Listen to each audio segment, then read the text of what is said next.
দেখবেন এই শান্ত শিষ্ট ইসলাম প্রিয় শান্তিপ্রিয় মুসলিমদেরকে উস্কানি দেয়া হচ্ছে, উত্তেজিত করার জন্য আমার নবীকে গালি দেয়া হচ্ছে।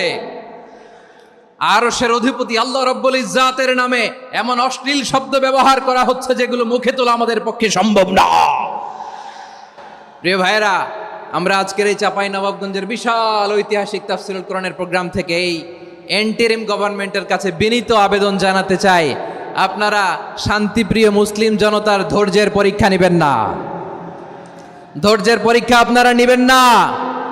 সহ্যের সীমা ছাড়িয়ে গেলে জনতা নিজেই আইন প্রয়োগ করার, বিচার করার দায়িত্ব হাতে তুলে নিবে।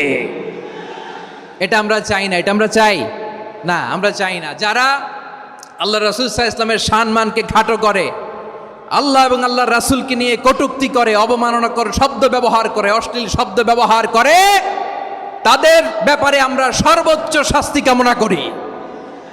সর্বোচ্চ শাস্তি তাদের জন্য বাস্তবায়ন করতে হবে। বাংলাদেশে ব্লাসফেমি আইন করে চিল্লায় বলেন ঠিক কিনা?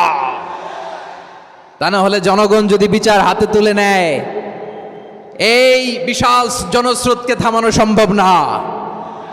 আমরা শান্তি চাই কি চাই না? আওয়াজ করে বলেন।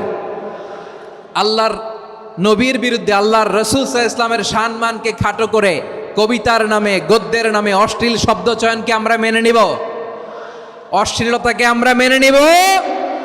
কারণ আল্লাহর নবী আমার ঈমান, আমার নবী আমার ঈমান।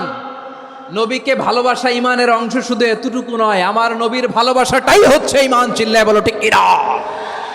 আমার নবীর জন্য আমরা বুকের তাজা রক্ত বিলিয়ে দিতে রাজি আছি না নাই? রাজি আছো মুসলমান? কারা কারা রাজি?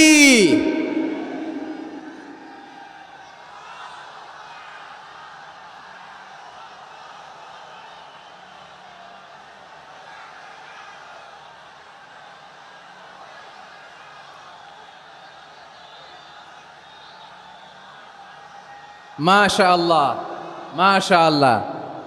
বসুন, থামুন। ফিদাকা আবি ওয়া উম্মি ওয়া নাফসি ওয়া রূহি ইয়া রাসূলুল্লাহ। আমরা আমাদের প্রিয় নবীর জন্য জীবন বিলিয়ে দিতে রাজি। চিল্লায় বলেন ঠিক কিনা? এজন্য ইন্টারিম গভর্নমেন্টের কাছে আমরা বিনীত আবেদন জানাই, দেশের পরিস্থিতি আরো নাজুক হওয়ার আগেই যারা এই সমস্ত অবমাননার সাথে জড়িত তাদের বিরুদ্ধে কঠোর শাস্তির বিধান জারি করতে হবে। আজকের এই বিশাল তাফসীরুল কোরআনের প্রোগ্রাম থেকে এই দাবি জানিয়ে আমরা মহাবিশ্বের মহাবিশ্বয় মহাগ্রন্থ আল কোরআন আল কারীম থেকে আলোচনা শুরু করছি। আওয়াজ করে পড়ুন ইনশাআল্লাহ।